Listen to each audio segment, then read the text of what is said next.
For my thinking outside the box, I decided to do mine on Rosa Parks. This is by Brittany Lycan. The first question of thinking outside the box asks us to discuss how the importance of emotion in critical thinking affects what we decided to do for our thinking outside the box. Well, I wanted to talk a little bit about what emotion actually is. Emotion is the state of consciousness in which feelings such as joy, anger, love, hate, and fear are all experienced. I believe that Rosa Parks really did decide to use her emotions to dictate her choices about standing up for her seat. Back then, I read a little bit on this, and there was a very blunt line in where the whites sat and where the coloreds sat. And her deciding to not stand up and be moved, since that was something that the bus driver could decide could or could not happen. If a white came on, he could make a colored person move. For him asking her to move and her deciding not to, she was completely thinking on emotions. I believe that with her not moving and deciding to stand up for what she believed in, her beliefs played right into her emotions, which gave her the ability to decide to say, hey, I'm not going to move. This is my seat. And she actually stood up for herself, which in that time was something that was looked down upon compared to our today's society.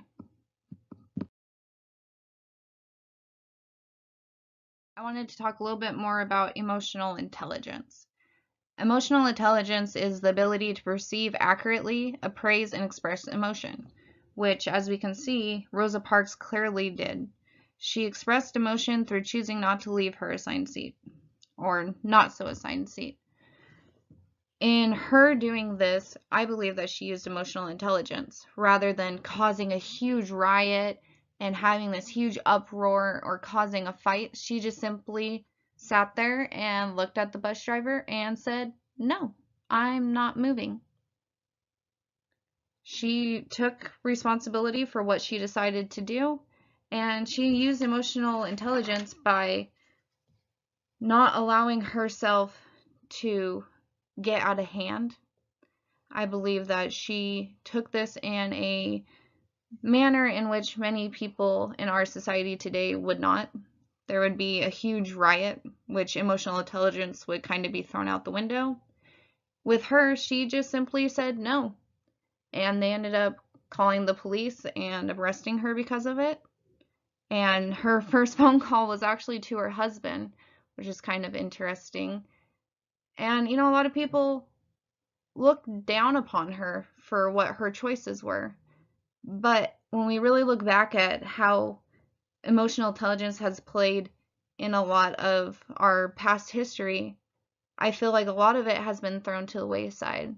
But in her situation, her emotional intelligence shone through because she didn't cause any problems. She simply just expressed her emotions, and it was very accurate, very straightforward. There was no guessing in what she was saying or wasn't saying. She made it pretty bluntly that I'm not giving up my seat for a white person.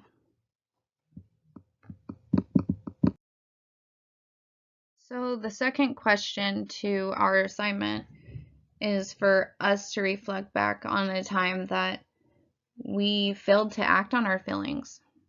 And I think that one that stands out in many people's minds is peer pressure, especially when it comes to bullying.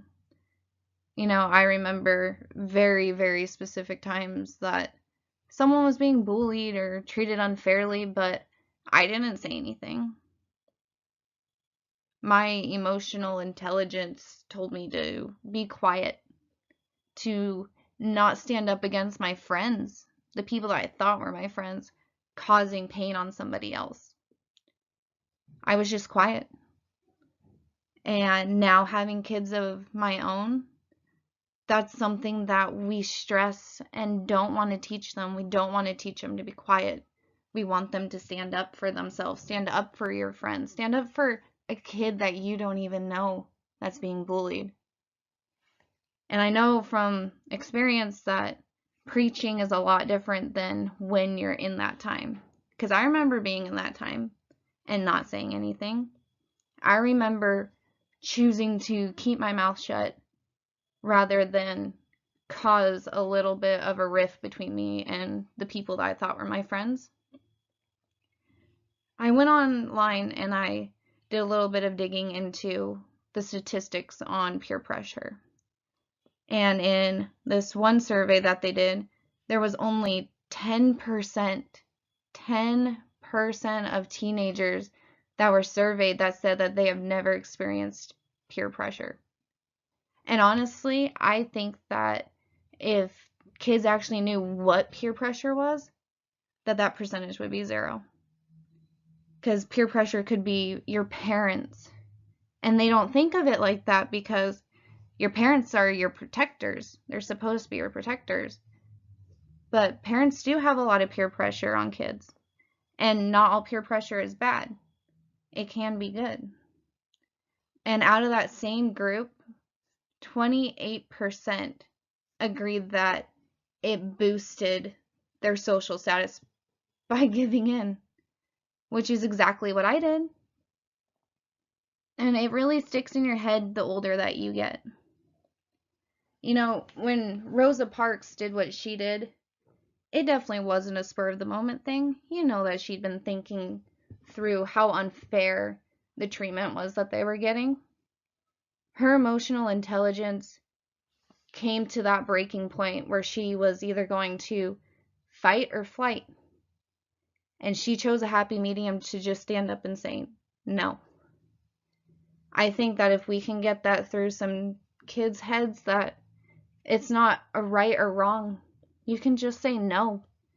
That standing up, yeah, it may hurt your social status, as kids say, but in the long run, it will definitely make you a better person. And I think doing this assignment, it really makes you think. You know, you watch TV and hear about all this bullying and how it's such a big outrage now, when it was a big thing when I was little, but no one really expressed it. It was one of those things that I think a lot of people just turned a cheek to.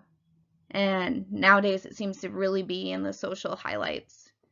And the one thing that I hope is that through this, kids will experience the ability to control their emotions and just say no to their friends that are doing something wrong rather than giving in.